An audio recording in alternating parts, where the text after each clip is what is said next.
좋아요와 구독하기는 사랑입니다. 안녕하세요, 부동산입니다. 네, 2월 19일 월요일입니다. 굉장히 오랜만에 뵙는 것 같아요. 명절 연휴였죠. 설 명절 잘 보내셨나요? 저는 지금 목소리 들으면 아시겠지만 목이 좀 갔죠? 코맹맹이 소리가 나와요. 감기 걸렸습니다. 몸살 감기 걸려서 명절 연휴 이틀은 그럭저럭 보내다가 남은 연휴 동안은 아파서 골골골골 누워 있었습니다. 오늘 월요일이라서 또 한 주 시작하는 때인데 아침부터 밖에서 빡세게 일하다 왔더니 굉장히 지금 목소리도 좀 안 좋은 상태고 컨디션이 조금 안 좋은 상태인데 좀 양해 좀 부탁드릴게요.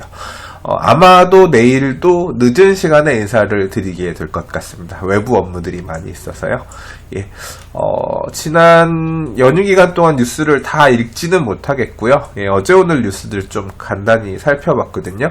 내용들 좀 살펴보도록 하겠습니다. 자, 첫 번째 뉴스입니다. 4대 시중은행 전세자금 대출 40조 돌파, 1년 새 31%가 증가했다. 전세값 주춤했다고 하지만 여전히 높다. 그래서 서울 아파트 중위가격 4억 3천만 원. 그래서 결국은 전세금이 요 정도 되는데 전세자금 대출이 작년보다 31% 정도 늘어났다. 그래서 전세자금 대출이 늘어나고 있는 모양새다라는 제목의 기사예요.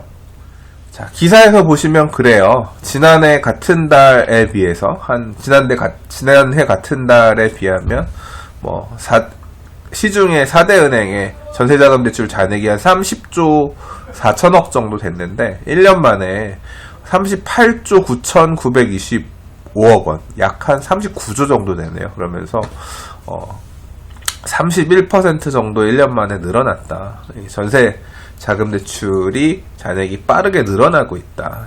이제 그런 내용의 얘기인데요.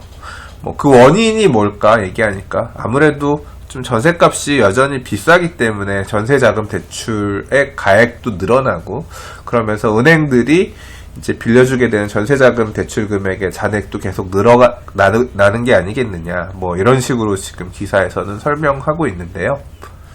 사실 기사에서는 이런 식으로 전세금이 올라가는 부분이 전세자금 대출 증가의 원인이라고 지목하기도 합니다만 저는 다른 경우를 좀 생각해 보고자 해요.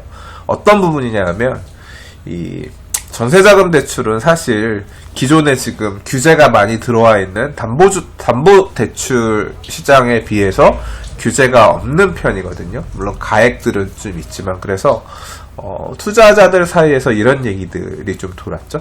그러니까 지금 뺄 수 있는 전세자금 대출 같은 경우는 최대한 빼는 게 좋다라고 해서 지금 전세 있으면 이 전세자금 대출을 빼가지고 다른 데 투자하기 위한 시드머니를 쓰기 위해서 전세자금 대출을 풀로 땡기는 그런 수요들도 없잖아 있다고 생각이 돼요. 이제 이런 부분들이 이제 지난해 8월 2일 부동산 대책 이후에 아무래도 부동산을 매수하기 위한 자금 경색이 이제 본격적으로 시작되게 됐는데 이런 전세 자금 대출을 어느 정도 투자 금액으로 활용하기 위한 이런 수요들이 일정 부분 전세 자금이 늘어나는 데에서는 좀 원인이 되지 않았을까 생각을 하고요. 물론 기사에서 얘기하는 것처럼 전세 금액이 떨어지지 않고 오르고 있는 모양새도 전세 자금 대출 금액 잔액이 늘어나는 주된 원인이라고 할 수 있겠죠. 여러 가지가 중복되어 나타난 결과가 아닐까 생각이 됩니다. 근데 앞으로도 계속 이렇게 전세자금 대출을 조금 규제에 밖에 둘 것인가 정부 입장에서는 어떻게 보고 있을지 모르겠어요. 그래서 항상 이 전세자금 대출은 앞으로 어떻게 건드릴 것이냐 이거에 따라서 참 부동산 시장 어떻게 보면 이 전세자금 대출 금액들이 전세 가격을 받쳐주는 어떤 하나 원인이 되고 있다 라는 평가도 있는 편이거든요. 그래서 정부가 이 문제를 어떤 식으로 컨트롤 할 것인가. 전세자금 대출은 여전히 조금 유두리를 두면서 활용할 수 있게끔 해줄 건지 또는 매매를 과거에도 그랬거든요. 매매가 잘 안 돌아가니까 오히려 전세자금 대출은 많이 지원을 해주는 그런 모양새를 보이기도 했는데, 그런 식으로 갈 건지 아니면 똑같이 대출이라고 생각해서 뭐 또 규제하는 방향으로 갈 건지 좀 지켜볼 필요가 있을 것 같아요. 최근의 기사들을 보면, 뭐, 어떤 기사는 보면 1월 달에 아파트 거래량이 굉장히 많이 늘었고, 1월 마지막 주, 그 다음에 이제 2월로 가면서 거래량이 조금 줄어드는 모양새다라는 기사도 있었는데요. 한편에 이제 최근의 기사들 중에 보면, 1월 달 거래량을 기준으로 해서 부동산의 심리지수가 파리부동산 대책 이전으로 다시 회복했다. 역시 심리들이 되게 많이 좀 회복됐다, 되게 뜨겁다, 뭐 이런 뉘앙스의 기사도 있고, 기사 논조마다 약간 좀 뒤죽박죽이라서 약간 혼란스러운 부분이 있는 것도 같아요. 어떤 기사를 보면 하루에 매매 거래량이 몇백 건이 발생하면서 부동산 거래량이 지금 다시 폭발하고 있다, 다시 막 뜨겁게 달아오르고 있다라고 하기도 하고, 언론에서 이제 부동산 시장에 대한 얘기들을 다양하게 하고 있는데요. 그런 뭐 여기를 보면 그런 것 같고 저기를 보면 얼어붙은 것 같고 좀 이렇게 온도차가 있는 부분들을 얘기하기 약간 애매해서 좀 제한적으로 그런 기사들은 읽을까 해요. 근데 한편으로는 이제 이 내용도 사실 좀 약간 이전에 읽었던 기사랑은 논조가 다른 것 같은데, 뭐냐면 부동산 시장이 양극화 모양새를 보이면서 외지인들이 실제로 서울에 와서 부동산 투자하는 경우는 그렇게 많지 않다. 그렇게 많지 않았다. 지방에 있는 아파트 뭐 2채를 팔고 서울에 와서 똘똘한 거 한 채를 사는 이런 형태의 그런 투자가 실제로는 많지 않다. 뭐 이제 그런 기사도 예전에 읽었던 것 같은데, 이 기사는 또 사례를 들어서 아니다. 지금 서울 아파트의 2만 채라는 게 어떤 수치인지 모르겠지만 아무튼 상경하는 큰손들, 지방의 큰손들이 서울에 와서 똘똘한 아파트들을 한 채 사고 있는데, 전국구 투자처된 강남 용산 부동산, 그래서 4건 중 1건은 외지인들이 이렇게 사고 있다라고 해서 통계 자료를 바탕으로 해서 이렇게 2016년 대비 얼마나 늘어났는지들을 퍼센트로 이렇게 계산을 해서 그림으로 매경해서 준비를 했네요. 기사에서 보니까 이렇습니다. 50대 여성 A씨는 현재 전세로 바꿔서 거주 중인 아파트를 포함해 지방 소재 아파트 2채를 지난해 말에 모두 팔았고, 대신 매각대금에 모아뒀던 돈을 보태서 서울 용산구의 대형 면적 아파트를 샀다. 다주택자에게 올해 4월부터 양도세 중과를 적용한다는 이야기에 차라리 지방 주택을 매각하고 서울 아파트 한 채를 갖고 있는 게 낫다고 판단했다. A씨는 용산은 KTX로 왔다 갔다 하기도 편하고 임대수요도 꽤 있어 보여 선택했다고 말했다라고 하는데요. 사실 용산 쪽 같은 경우는 이 사례에서처럼 지방 투자자분들이 꽤 투자를 하는 지역은 맞는 것 같아요. 이게 좀 웃긴데요. 이 지방 사람들하고 이 서울 사람들, 서울 안에서는 용산을 그렇게 뭐 유명한 투자처로 생각 안 하시는 분들도 많이 계세요. 내가 사는 익숙한 동네가 아니니까 그럴 수 있는데, 지방에서 서울을 오시는 분들은 이 KTX역, 용산역, 서울역이 정차하는 이 지역이 일단 내가 익숙한 주거지역에서 서울을 오게 되면 처음 접하게 되는, 많이 접해야 되는 지역이 용산이다 보니까, 용산을 되게 익숙하게 생각하시는 경향들이 많이 있다고요. 그럼 용산만 있는 게 아니라 또 뭐가 있겠어요? 고속도로가 이제 와서 오는, 경부고속도로가 오고, 고속버스 터미널이 접하는 이 서초 같은 경우도 그런 사례라고 할 수 있겠죠. 서초, 강남 이런 쪽도. 그래서 보면 요새 이제 SRT도 다니고 하니까. 자, 그래서인지 몰라도 일단은 뭐 이 강남이나 용산 쪽에 외지인 투자 비율이 높았다고 하는데, 이 기사에서 보면 그런 것 같아요. 2016년 대비로 뭐 성장들을 많이 했는데, 용산 같은 경우는 8.6%가 올라왔고, 뭐 강남구는 2.8% 올랐다고 하는데, 보면 주로 이제 딱 기사에서 보니까 그러네요. 한강변에 있는 지역들이 보통 이제 외지인 투자들이 많이 있었던 것 같고요. 그 중에서 용산이 사실 외지인의 투자가 많이 있긴 했었네요. 다른 기사에서 보니까 그런 내용도 있었어요. 해운대 같은 경우도 파리부동산 대책 이후에 가격 상승률이 없었다라고 해야 되나? 가격이 올라가는 모양새를 보이지 않았다. 부산도 좀 시장 자체가 죽는 모양새를 보이고 청약 경쟁률이 떨어지는 미달이 나오는 사태들도 나오고 있고, 서울 부동산 시장의 온도차하고는 좀 확연하게 차이가 난다. 예, 그런 얘기들이 나오는 경우도 있더라고요. 그래서 확실히 이제 저는 사실 지방 쪽을 잘 가지 않죠. 그냥 언론을 통해서 접하는 얘기나 아니면 간혹 이제 주변 사람들을 통해서 듣는 얘기들이 전부인데, 파리 부동산 대책 이후에 지방 부동산 시장이랑 서울 부동산 시장이 이 양극화되는 모양새는 확실히 어느 정도 드러나는 것 같고, 예, 기사에서 얘기하는 것처럼 지방 분들이 이렇게 지방은 떨어지고 있고 서울 부동산 가격만 오른다, 이것 때문에 되게 불만 섞인 목소리를 낸다라고 하는 것도 일정 부분 사실인 것 같아요. 그리고 이렇게 통계에서 드러나는 것처럼 지방 외지인들의 서울 주요 지역에 대한 투자 비중들 자체가 전체적으로 증가하는 것도 이렇게 통계에서 보이기 시작하네요. 조금 전에 살펴봤던 내용이 어떤 지역 간 양극화라고 하면 이 도심지 내에서 또는 서울시 안에서도 물건의 형태별로 양극화가 진행되고 있는 모양새인 것 같습니다. 자, 서울경제신문에서 오늘 이 나온 기사는 이래요. 전세살이 고달파도 다세대 연립 안 산다. 예, 이거 매수하지 않는다라는 거겠죠? 예. 기사의 토픽을 보면 빌라 매입하느니 나홀로 아파트 매매수요 뚝 전세가율 90%대 서민주거의 한 축서 애물단지로 전락했다라고 하는 건데요. 기사에서 얘기하고자 하는 부분은 그거겠지요. 다주택에 대한 페널티들이 자꾸 생기면서 기왕 한 채 살 거면 별로 인기 없는 다세대 주택이나 연립주택을 사기보다는 차라리 그냥 나홀로 아파트라고 하더라도 빌라보다는 아파트, 나홀로 아파트를 사는 게 낫지 않겠냐, 사람들이 그런 식으로 쏠림 현상이 생기고 있다라는 주제의 기사예요. 그래서 한국감정원 자료를 바탕으로 해서 이렇게 통계 그래프를 내놨는데, 수도권 아파트와 연립 다세대 변동률 이래가지고 서울 같은 경우는 아파트 가격이 6.06%, 2017년 연초 대비 2018년 1월 말 기준이니까 작년 1년간 얼마나 변했나를 기준으로 하고 있네요. 서울의 아파트 같은 경우 6.07% 상승한 반면 연립 다세대 주택 같은 경우는 2.29%고요. 그다음에 이제 서울 동부권은 하고 이렇게 지역별로 이렇게 나눠놔서 표시를 해봤는데, 아파트에 비해서 현저하게 다세대 주택이나 연립주택의 기호가 좀 떨어진다. 예, 기사에도 딱 그렇게 설명하고 있네요.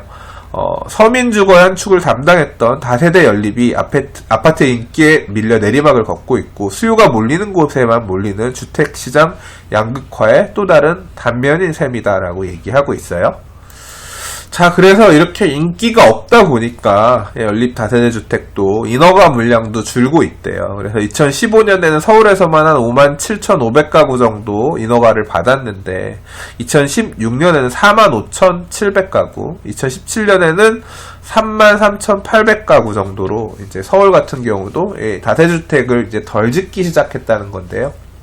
이런 부분도 되게 와닿는 얘기예요. 사실은 이런 이제 빌라 분양들, 다세주택 분양하는 분들 얘기를 들어보면, 이게 대출을 규제하기 시작하면서 다세대주택 분양을 받는다거나 할 때 이제 대출을 좀 많이 활용해서, 어떻게 보면 서민들이죠. 대출을 활용해서 분양을 받거나 했었는데, 이 대출 제한들이 이런 시장 쪽으로도 많이 오면서, 그러니까 대출을 받기 좀 힘들어지는 상황들이 많이 발생됐대요. 그래서 이제 이런 주택을 소비해줄 수 있는 소비층들이 대출이 안 나오니까 사지 못하게 되는 그런 경우도 많이 생겼다고 하고요. 그러니까 그것도 원인 중에 하나고, 좀 전에 보신 것처럼 부동산 시장에 대한 기호가 차별화되면서 기왕 살 거면 아파트 그냥 나홀로 아파트를 차라리 사는 게 낫지 않겠냐, 그렇게 생각하는 수요들이 늘어나고 있는 부분도 하나의 원인이라고 할 수 있겠죠.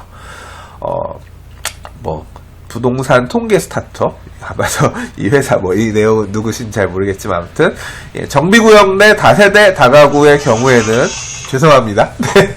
오늘 상태가 좀 좋지 않은 점을 양해 부탁드릴게요.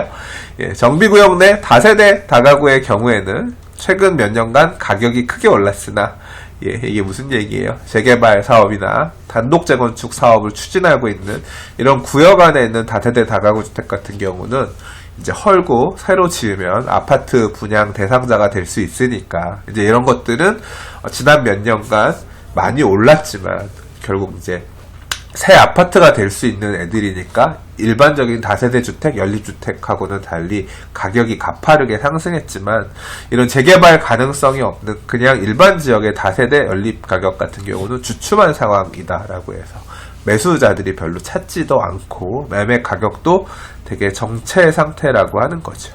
앞에 보면 전세가율이 90%라고 했는데요. 이 전세가율 90%란 얘기는 뭐예요?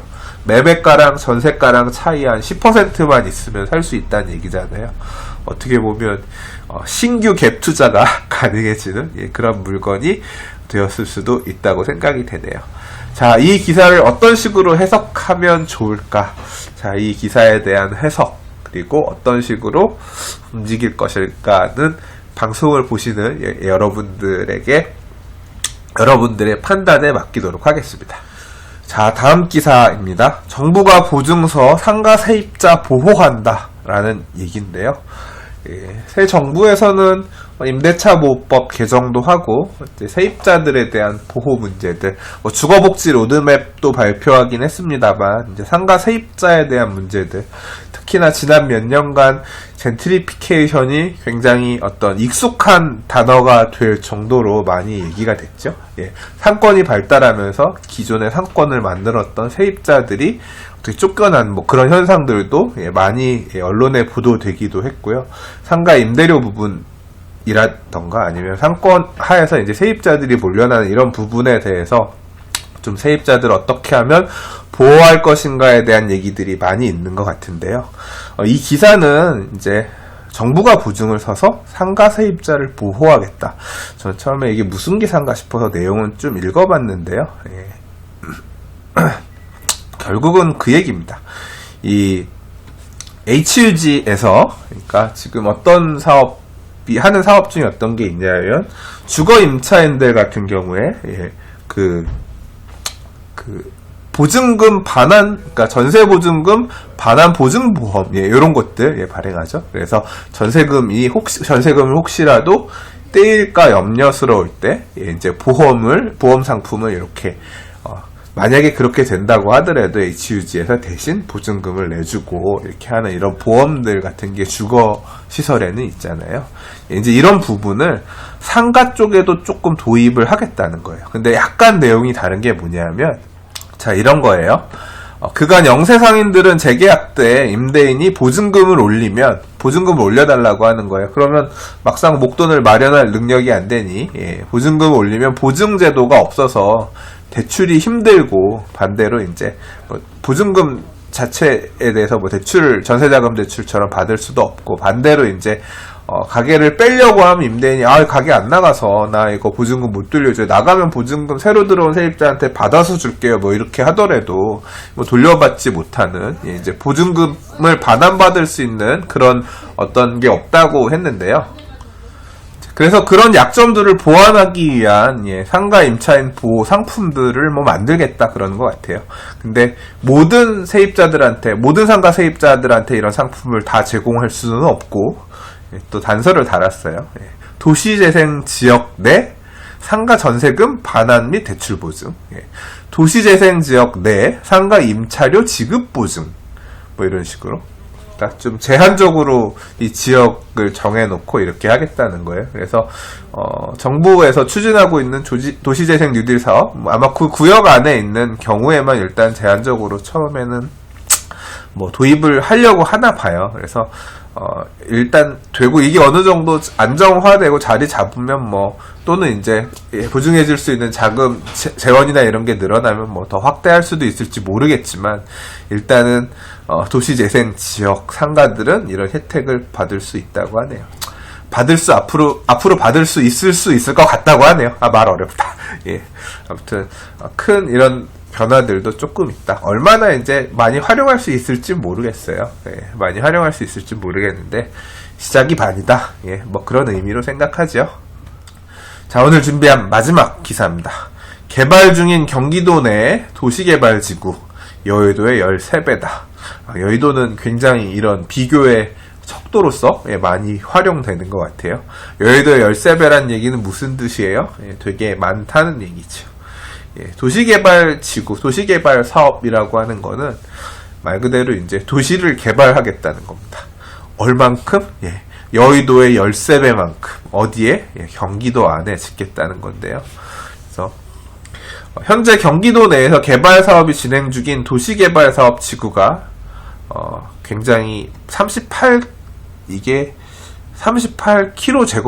이게 어떻게 읽어야 돼요? 아무튼 면적에 대해서는 사실 감이 좀 없어서 그런데 굉장히 많다고 하는 건데, 여러분들이 아시게 되는 우리가 어디 아파트 분양한대 라고 하면 가서 보면 무슨 도시개발 사업, 뭐 도시개발 조합, 뭐 이런 경우들이 있습니다. 특히 이제 경기도 쪽에 이런 게 요새 많이 보여요. 그러니까 우리가 공공주택 지구라고 하면 이런 거죠. 민간 사업이 아니라 이제 공공 그린벨트를 풀어서 공공에서 분양하는 분양 또는 임대하는 물량이 뭐 절반 이상 되고 나머지를 일반 민간에서 할 수 있게끔 하는 뭐 면적 얼마 이하의 사업 지역이 공공주택지구라고 하면, 또는 이제 신도시 같은 경우는, 과거의 신도시 같은 경우는 굉장히 광범위하게 이제 정부가 어떤 부동산 가격 안정이나 주택 공급을 목적으로 해서 이렇게 하는 사업 중에 하나였죠. 이제 이거는 도시개발 사업은 주로 이제 민간이 사업 시행자가 되기도 하고요. 그러니까 민간이라고 하는 것은 도시개발 조합이든 건설회사들이 도시개발 사업을 할 수도 있고 이런 경우도 있고요. 또는 공공에서 도시개발 사업을 하기도 해요. 근데 저도 사실 이제 지도를 놓고 최근에 이제 심심하니까 경기도 쪽, 그러니까 서울 인근에 있는 지역에 뭐 유망하다고 하는 지역들, 그러니까 사람들이 주로 얘기하는 지역들이 이렇게 보거든요. 그러면 이 도시개발 사업 하고 있는 데들이 되게 많이 보여요. 그러니까 왜 이게 보이냐고 하면 무슨 지구에서 지도상에서 볼 때는 아직 드러나지 않은 굉장히 좋은 위치에 있는 땅들이긴 한데, 이제 그 주변에 뭐 어디가 재개발을 한대요. 재개발을 통해서 어디가 일반 분양을 한대요. 라고 보면, 그리고 여기에 지금 이제 일반 분양을 해서 입주하려고 뭐 준비하고 있는 단지들의 분양권을 보면, 그 가는 중간에 보면 빈 땅들이 이렇게 공백들이 있거든요. 이 공백에 보면 이런 식으로 도시개발 사업지구, 무슨 도시개발 사업지구에서 뭔가 추진되고 있는 데들이 있거든요. 그러면 그런 지역들이 되게 위치도 되게 괜찮고, 그 안에 이제 아파트 단지들, 도시개발 사업이라고 하는 게 좀 굉장히 큰 면적, 마치 신도시 또는 택지지구 짓는 것처럼 규모 있게 이렇게 아파트 단지들을 짓고, 공원도 짓고, 학교도 짓고, 도로도 짓고, 기반시설도 갖추고 해가면서 도시를 하나 만드는 거기 때문에 이런 사업을 지금 추진하고 있는 데들이 은근 많다는 거죠.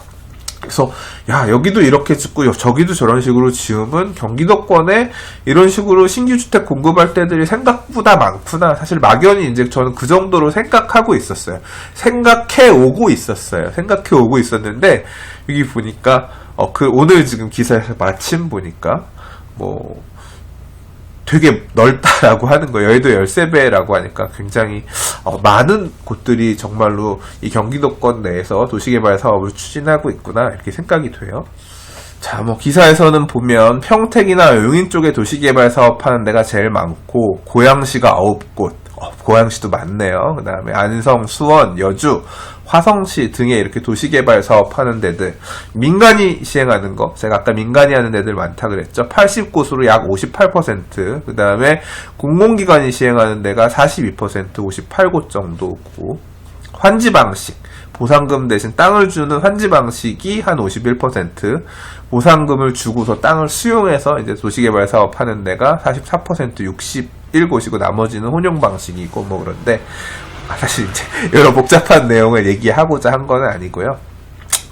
자, 이 도시개발 사업으로 공급되는 경기도권 내에 공급될 수 있을 경기도권 내에 주택들이 생각보다 앞으로 많을 수 있다는 얘기를 하고 싶은 거예요. 기사에서는 경기도는 도시용지와 기반시설 부족 등의 어려움을 겪는 지역의 체계적인 도시개발 사업을 적극적으로 지원해 나갈 방침이라고 밝혔다라고 했지만, 사실 이 기사를 읽으시면서 여러분들이 느끼셨으면 하는 부분은 내가 투자하려고 하는 경기도권역에 있는 아파트들 뭐 이런 게 있다고 하면 그런 주변에 이런 식으로 도시개발 사업을 통해서 얼마나 공급이 더 늘어날 수 있는지 없는지 이런 물량들이 내가 가지고 있는 내가 투자하려는 부동산에 어떤 영향을 끼치겠느냐. 아무래도 물량들이 많아지고 하면 이 도시개발 사업이라는 게 결국은 논밭들 이런 빈 땅들 갖다 수용하거나 뭐 환지 방식으로 이렇게 해서 결국 토지를 만들어서 아파트를 짓고 하는 거기 때문에 서울시 안에서 재개발 재건축할 때 이런 식으로 비싼 땅을 이렇게 하는 게 아니라 말 그대로 논밭들에서 하는 거기 때문에 조금 다를 수 있거든요. 그래서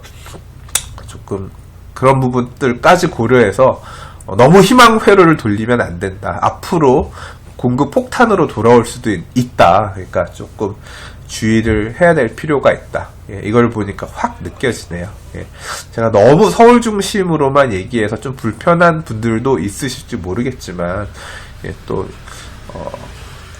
보고 나서 아무 말 할 수는 없는 상황이라서 예, 한번 또 이런 잠재되어 있는 복병 같은 내용이기도 해서 한번 좀 얘기를 해봤습니다. 자, 오늘 준비한 뉴스는 여기까지입니다. 예, 오늘도 봐주셔서 감사합니다. 예, 좋아요와 구독하기는 사랑입니다. 감사합니다. 부동산이었습니다. 내일 저녁에 뵐게요.